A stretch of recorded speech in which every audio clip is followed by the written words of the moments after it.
Iya, kalau terkait dengan misalnya kemarin yang rame-rame di media ya tentang vaksin AstraZeneca itu kan sebenarnya sudah ada penjelasan ya, meskipun dikatakan di situ hasilnya itu katanya begitu kan, di MUI itu haram ya karena bersinggungan dengan benda najis, tapi boleh digunakan karena darurat. Itu yang paling penting, boleh digunakannya gitu ya, bukan masalah keharaman. Karena kalau kita ngomong dalam konteks obat gitu ya, selama yang suci ada, maka yang najis tidak boleh digunakan, kan begitu. Selama yang najis ghairu mughalladhah itu ada, misalkan ada najis itu 3 ya kan, ada yang najis berat bagian anjing macam-macam itu, ada yang lebih mutawassithah, ada mukhaffafah. Jadi begitu konteksnya. Kalau selama masih yang suci ada, yang najis belum, tidak boleh digunakan. Selama yang najis ghairu mughalladhah itu ada, maka yang mughalladhah tidak boleh digunakan. Itu kan begitu. Nah, realitasnya sekarang semua rebutan vaksin, misalnya kan, realitasnya kan begitu, semua rebutan vaksin. Jadi tidak semua negara sekarang itu mendapatkan jatah atau dosis yang dibutuhkan untuk melakukan vaksinasi seluruh warganya. Realitasnya kan begitu. Sehingga sebenarnya meskipun misalnya kita ngomong keputusan MUI pusat itu misalnya, karena memang realitasnya kan begitu. Jadi vaksin itu kalau yang saya tangkap itu untuk pengembangbiakannya itu kan kadang-kadang bersentuhan dengan benda najis.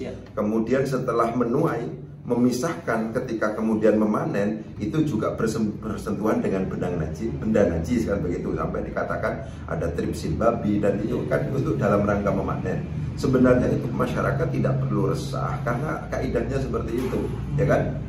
Kaidahnya seperti itu, apalagi di akhir-akhir Satgas Covid itu memiliki berstatement berulang-ulang, dan bahkan sekarang AstraZeneca akan didistribusikan, itu kan ini aman, ini aman. Yang paling penting di situnya, amannya itu. Ya kalau seandainya memang pemerintah memiliki keleluasaan misalnya sudah mampu memproduksi sendiri dari sesuatu yang halal dan tidak bersinggungan sama sekali misalnya dengan benda najis misalnya, ya maka pilihannya harus yang suci. Tapi kalau seandainya tidak, sekarang realitasnya kita dari sekian ratus juta ya, yang harus divaksin, kita dapat hanya berapa, ya kan? Dan dari aspek keamanan, itu sudah dijamin oleh LTPOM ya, oleh BPOM ya, itu kemudian oleh semua pihak yang di situ itu memiliki otoritas di bidang itu dinyatakan aman. Ya sudah, WHO sudah merekomendasikan, jadi masyarakat tidak perlu resah misalnya seperti itu, karena kondisinya memang semuanya itu dalam konteks kedaruratan. Kedaruratan itu maksudnya ya kalau dalam kaidah itu kan begitu, ad-daruratu tubihul mahdurat. Sesuatu yang sifatnya darurat itu bisa memperbolehkan sesuatu yang awalnya dilarang. Kalau seandainya memang ada pilihan, ya silakan milih yang suci dulu. Tapi kalau seandainya ini nggak ada pilihan, berapa juta yang dikirim ke kita kan begitu, dan itu sangat kurang. Oleh sebab itu sekarang kiai-kiai memberikan contoh di Jawa Timur misalnya, itu akan melakukan, karena ya itu memang beberapa kali kan yang masyarakat ketakutannya kan pada itu, apalagi umat muslim yang menggunakan itu.